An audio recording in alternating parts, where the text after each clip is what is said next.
Tudo bem, pessoal? Vamos para mais uma aula de matemática hoje. Hoje eu trago uma novidade para vocês, né? Durante a aula eu vou lançar alguns probleminhas para vocês, uns problemas de lógica, de raciocínio lógico, só para a gente ativar a mente, ativar o pensamento, aprender a trabalhar um pouco com esse tipo de problema, né? Mas o foco da aula de hoje é sistemas lineares. O que são sistemas lineares? São sistemas de equações lineares. Geralmente são sistemas 2 por 2. O que quer dizer um sistema 2 por 2? Um sistema a duas variáveis e duas incógnitas. Temos também os sistemas 3 por 3. Um sistema 3 por 3 é aquele sistema com 3 variáveis e 3 incógnitas. Então vamos ver um exemplo de sistema linear 2 por 2. X mais y igual a 2 e 3x menos 2y igual a 1. Então, nós temos um sistema com duas variáveis e duas equações. As variáveis são x e y, e as equações são x mais y igual a 2 e 3x menos 2y igual a 1. Agora, o que é um sistema desse tipo? Um sistema com duas equações e duas variáveis. O que representa aquela equação x mais y igual a 2? Lembram? Lá de funções, x mais y igual a 2 vai ser uma reta. Então, um sistema linear, graficamente, é um sistema de duas retas. O que pode acontecer com duas retas? Vejamos os gráficos de retas. Neste primeiro, nós temos duas retas que se encontram num ponto. Vocês lembram como a gente chama duas retas que se encontram num ponto? Nós chamamos de retas, isso, concorrentes. Outra, aqui, vocês não estão vendo, mas tem duas retas aqui. As duas retas estão exatamente uma sobre a outra. Como é que a gente chama mesmo? Duas retas que estão exatamente uma sobre a outra? A gente chama de retas coincidentes, tá? E o terceiro caso é, as duas retas não se encontram em nenhum ponto. Vejam aqui as duas retas paralelas que nunca vão ter um ponto em comum. Então, num sistema de duas equações e duas variáveis, que é o sistema linear 2 por 2, nós temos um sistema de retas, na verdade, graficamente falando. E essas retas, segundo os gráficos que nós vimos, ou elas são concorrentes, que é o caso onde elas se encontram num único ponto, ou elas são coincidentes, o caso onde elas se encontram em infinitos pontos, né? Pois uma delas está exatamente em cima da outra. Então, elas têm infinitos pontos em comum. E o terceiro caso é o caso das retas paralelas, que jamais vão se encontrar. Elas nunca se encontram, nunca se tocam. Agora, vejamos os sistemas lineares 3 por 3. Considere o sistema linear 2x mais 3y menos z igual a 5, menos x mais 2y mais z igual a 6, e x menos 3y mais 4z igual a 7. Observe que nesse sistema nós temos três variáveis. As variáveis são x, y e z. E nós temos também as três equações. Só vou comentar o que representa graficamente em um sistema 3 por 3. Graficamente, são equações de planos. Não vamos ver desenhos desse aqui, mas só para vocês terem uma ideia intuitiva do que seria um sistema linear 3 por 3, ok? Vamos ver como a gente resolve um sistema linear 3 por 3. Para a solução desse sistema, definiremos quatro determinantes, que chamaremos de delta, delta x, delta y e delta z. O que vai ser cada um desses determinantes? O delta é o chamado determinante principal. O determinante principal é o determinante dos coeficientes das variáveis x, y e z. Vamos dar uma olhada. Delta vai ser 2 menos 1, 1, 3, 2 menos 3, menos 1, 1 e 4. Observem que os coeficientes daquela matriz ali são exatamente os coeficientes das variáveis x, y e z. E o meu delta vai ser o determinante dessa matriz, formada por estes coeficientes, que é uma matriz 3 por 3, que nós já sabemos calcular o seu determinante. É calculado pela regra de Sarros, lembram? E o resultado aqui dá 36. Agora, quem é o meu delta x? Delta x vai ser o determinante da matriz obtida trocando-se a coluna dos coeficientes do x pela coluna dos termos independentes. Qual é a coluna dos termos independentes? É aquela última coluninha lá, depois do sinal de igual. É aquela coluna formada pelos números que estão sozinhos, aqueles caras que não estão com x, nem com y, nem com z. Então vamos ver como fica. Delta x é 5, 6, 7, 3, 2, menos 3, menos 1, 1 e 4. Então aqui nós trocamos a coluna dos coeficientes do x pela coluna dos termos independentes. E o ΔX vai ser o determinante dessa matriz, que é também calculado pela regra de Sarros, que nós já sabemos. Por isso eu vou colocar o resultado direto aqui. Mas aproveitem e façam como exercício esse determinante. O determinante dessa matriz dá 36. Agora calculemos o ΔY. O ΔY vai ser o determinante da matriz obtida, trocando-se a coluna dos coeficientes do y pela coluna dos termos independentes. Como fica a matriz? 2, menos 1 e 1, 5, 6 e 7, menos 1, 1 e 4.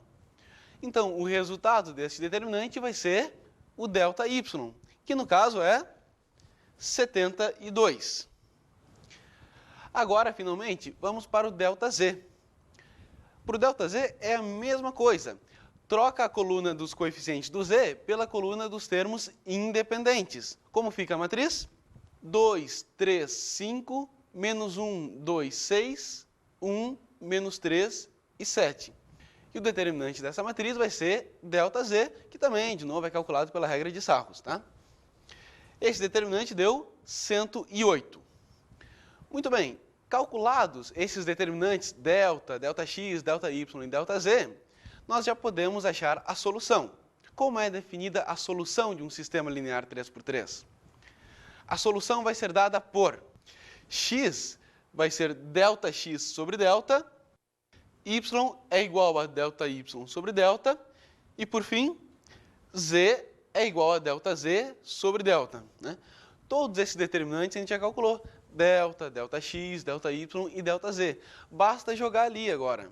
Como fica para esse exemplo? X é igual a 36 sobre 36, que é 1. Lembra, ΔX é 36 e delta é 36 também. Então, por isso, ficou 36 sobre 36. Y é igual a 72 sobre 36, que é igual a 2. Confiram lá, o ΔY deu 72 e o delta deu 36. E para o Z? Z é igual a 108 sobre 36, que é igual a 3. ΔZ deu 108, né? E o delta era 36. 108 por 36 dá 3. Portanto, a solução desse sistema linear é 1, 2 e 3. Esta representação dos resultados em parênteses 1, 2 e 3 é o que nós chamamos de terna ordenada. Uma terna é um conjunto de 3 números, que são a solução do sistema linear 3×3. Para o sistema linear 2×2, a gente chama de par ordenado, porque são apenas 2 números, né? X e Y no caso. Vejamos agora a classificação de um sistema linear.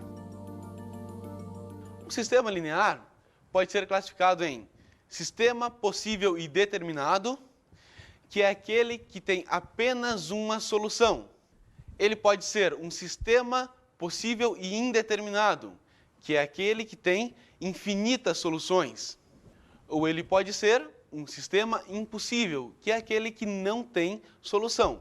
Deixa eu explicar um pouquinho melhor o que é cada um deles. O sistema possível e determinado é aquele que tem uma única solução. Então, vocês lembram lá dos gráficos das retas? O primeiro gráfico eram 2 retas concorrentes, que a gente chama. Elas se encontravam num único ponto. Ou seja, a solução é exatamente aquele ponto de encontro, o único ponto onde elas se encontram. Então, esse seria um sistema possível e determinado. Já no segundo gráfico, nós tínhamos retas que eu chamei de coincidentes. Elas tinham infinitos pontos em comum. Então, é um sistema possível e indeterminado, porque ele vai possuir infinitas soluções, infinitos pontos em comum. E o outro tipo de sistema, que é o impossível, é aquele que não tem solução, ou seja, as duas retas não terão pontos em comum. E qual é o caso? Graficamente, nós vimos que são as retas paralelas que não têm nenhum ponto em comum. Vejamos agora quais são as condições para que um sistema seja possível e determinado, para que ele seja possível e indeterminado e para que ele seja impossível. Vamos ver exatamente quais são as condições. Um sistema vai ser possível e determinado quando delta for diferente de zero. Então, sempre que o delta for diferente de zero, o sistema é possível e determinado. Lembrando o que é o delta? O delta é o determinante principal, é o determinante dos coeficientes das variáveis x, y e z. Então, se ele for diferente de zero, direto, o sistema é possível e determinado, ou seja, possui uma única solução. Agora, o sistema possível e indeterminado, qual é a condição para que o sistema seja possível e indeterminado? Eu preciso que o delta principal seja igual a zero e delta x deve ser igual a delta y, deve ser igual a delta z, que deve ser igual a zero. Ou seja, eu preciso que o determinante principal seja igual a zero e os outros também, delta x, delta y e delta z, também devem ser iguais a zero. Os três, mais o determinante principal, devem ser iguais a zero. E o impossível? Como é que é o impossível? Eu preciso que o delta principal seja igual a zero e delta x seja diferente de zero, ou delta y diferente de zero, ou delta z diferente de zero. O que eu quero dizer com isso? O determinante principal deve ser zero e pelo menos um dos outros determinantes deve ser diferente de zero. Ou o delta x é diferente de zero, ou delta y é diferente de zero, ou delta z é diferente de zero. Percebam a diferença do impossível para o indeterminado. No indeterminado, eu exijo que todos os determinantes sejam iguais a zero. O delta x, o delta y e o delta z. No sistema impossível, eu quero que um deles seja diferente de zero. Basta que um deles, ou o delta x, ou o delta y, ou o delta z, seja diferente de zero.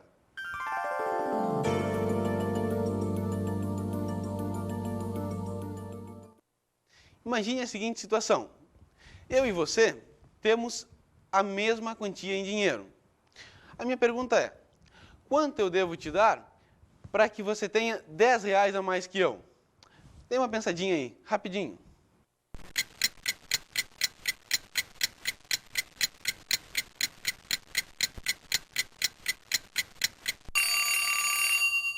E aí, pessoal, pensaram? Conseguiram descobrir? A resposta natural para esse problema é as pessoas dizendo imediatamente 10. Você deve me dar 10 reais. Mas não. A resposta correta é 5. Tá me enganando, hein? Não, vamos ver exatamente por quê. Imagina o seguinte, eu tenho 20 reais e você tem 20 reais. Se eu te der 5 reais, você fica com quanto? 25. Só que se eu te dei 5 reais, eu passo a ficar com 15 reais. Então, eu tenho 15 e você tem 25. Portanto, você tem 10 reais a mais que eu. E a resposta, então, é 5 reais. Vejamos agora um sistema linear homogêneo. É aquele que tem a coluna dos termos independentes toda nula. Ou seja, aquela última coluna depois do sinal de igual, que não depende nem de x, nem de y, nem de z, é toda nula. Todos os elementos ali são iguais a zero. Vamos a um exemplo. 3x mais 5y mais 2z igual a zero, x menos 4y menos 5z igual a zero, e 5x mais 2y menos 3z é igual a zero. Então, observem, né, que aquela coluna que aparece após o sinal de igual é toda nula. Todos os elementos são iguais a zero. Esse sistema é chamado de sistema homogêneo. Agora, quanto à sua solução, vocês conseguem imaginar uma solução natural, uma solução, digamos, trivial para esse sistema? Observe aqui no sistema que se eu colocar 0 para o x, 0 para o y e 0 para o z, eu vou ter sempre a solução para esse problema. Se eu colocar nas três equações x igual a 0, y igual a 0 e z igual a 0, essa solução vai satisfazer o meu problema. Então, a solução 0, 0, 0 é sempre solução de um sistema linear homogêneo. E essa solução é chamada de solução trivial, que é x igual a 0, y igual a 0 e z igual a zero. Então, o sistema homogêneo, ele sempre tem pelo menos uma solução, que é essa solução trivial. Vamos à classificação de um sistema linear homogêneo. Nós vimos que um sistema linear homogêneo sempre vai ter pelo menos uma solução, que é a solução trivial, a solução 0, 0, 0. Portanto, o sistema linear homogêneo, ou ele vai ser sistema possível e determinado, ou ele vai ser um sistema possível e indeterminado. Quando ele vai ser um sistema possível e determinado? Quando o delta principal for diferente de zero. E quando ele será sistema possível e indeterminado? Quando o delta principal for igual a zero. Então, para o sistema linear homogêneo, basta verificar o delta principal, o determinante dos coeficientes. Se o determinante dos coeficientes, o delta principal, for diferente de zero, ele é SPD, sistema possível e determinado. Ou seja, possui uma única solução, que é a solução trivial. Repetindo, se o sistema linear homogêneo possui uma única solução, a solução é a trivial. E ele vai ser possível e indeterminado quando o delta principal for igual a zero. Por que aqui eu não tenho que analisar o ΔX, ΔY e ΔZ? Porque vocês devem lembrar que a coluna dos termos independentes é toda nula. Então, o que vai ser o ΔX? É o determinante da matriz obtida trocando-se a coluna dos coeficientes do x pela coluna dos termos independentes. Ou seja, eu vou ter uma coluna com todos os elementos iguais a zero. Pela primeira propriedade dos determinantes, se nós tivermos uma fila nula, uma fila com todos os elementos iguais a zero, o determinante é zero. O mesmo ocorre para ΔY e ΔZ. Então, de antemão, no sistema linear homogêneo, nós já sabemos que ΔX, ΔY e ΔZ são todos iguais a zero.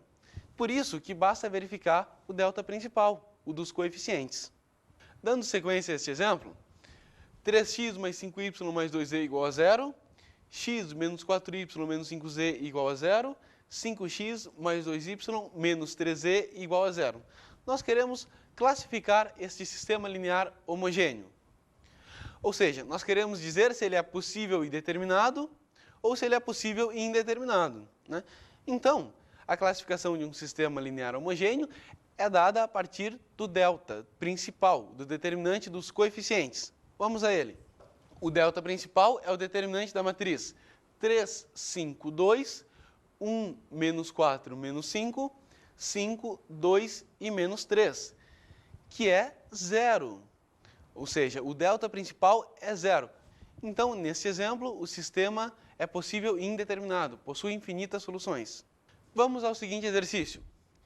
Determine os valores de m para que o sistema x mais my mais z igual a zero, x menos y mais z igual a zero, 2x mais y mais mz igual a zero, tenha solução diferente da trivial. Vamos primeiro interpretar um pouco esse problema. O que ele quer dizer com tenha solução diferente da trivial? Ele quer que eu tenha uma solução diferente daquela solução 0, 0, 0. Mas espera aí. Um sistema, ou ele é possível e determinado, uma única solução, ou ele é possível e indeterminado, no caso do homogêneo, que tem infinitas soluções. Então, se ele quer uma solução diferente da trivial, ele quer que o sistema tenha infinitas soluções. Guardem bem isso. Ou um sistema homogêneo tem uma única solução, ou ele tem infinitas soluções. Então, se ele diz que tem uma solução diferente da trivial, ele quer dizer que o sistema tem infinitas soluções. Lembrando agora da classificação do homogêneo. Um sistema homogêneo, ele vai ser indeterminado, ou seja, vai ter infinitas soluções quando? Isso, delta principal for igual a zero. Vamos ao delta principal. Basta fazer delta igual a zero, que é o determinante da matriz 1, m, 1, 1 menos 1, 1, 2, 1, m. Este determinante deve ser igual a zero. Resolvendo esse determinante pela regra de Sarros, nós caímos numa equação. Que equação é? M ao quadrado menos m menos 2 igual a zero. Puxa, que legal, ó. Caímos numa equação do segundo grau. Isso a gente sabe, isso é tranquilo, né? Um Bhaskara. Como é que a gente resolve por Bhaskara? Eu vou colocar soluções direto aqui, mas é só aplicar aquela formulazinha lá do Bhaskara. A solução vai ser m igual a menos 1 ou m igual a 2.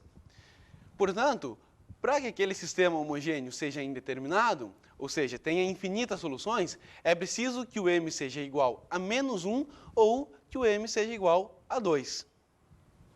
Então, vamos dar uma lembradinha o que a gente viu na aula de hoje. A gente viu sistemas lineares 2x2 e 3x3, né? Basicamente, a gente trabalhou com sistemas 3x3. A gente viu que ele podia ser ou possível e determinado, que tem uma única solução, possível e indeterminado, que ele terá infinitas soluções, ou impossível, que ele não vai ter nenhuma solução. Vimos depois os sistemas lineares homogêneos. E a gente observou que o sistema linear homogêneo, ele sempre tem uma solução, pelo menos uma solução, né? Que é a solução trivial. Ou ele vai ser possível e determinado, ou ele vai ser possível e indeterminado. Bom, então vamos às nossas dicas de estudos para a aula de hoje.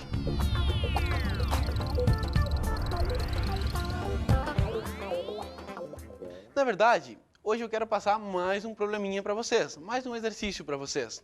Vamos vê-lo. O que você pode dizer a respeito do sistema x mais y mais mz igual a 2, 2x mais 3y menos z igual a 1 e 3x mais 4y mais 2z igual a m? Eu quero que vocês avaliem este sistema. Eu quero que vocês me digam para que valores de m o sistema é possível e determinado, ou para que valores de m ele é possível e indeterminado, ou então para que valores de m ele é impossível. Né? Dê uma pensadinha nesse problema. Né? Eu fico por aqui hoje. Um bom estudo a todos e até a próxima.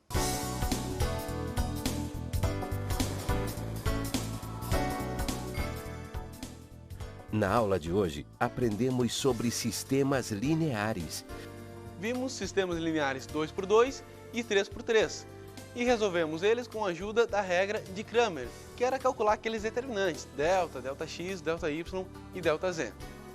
E estudamos o sistema linear homogêneo. O sistema homogêneo é aquele que tem a coluna dos termos independentes toda igual a zero. E esse sistema, nós vimos que ele sempre admite solução. Ou ele admite uma única solução, quando o delta principal é diferente de zero, ou ele admite infinitas soluções, quando o delta principal for igual a zero. Bons estudos!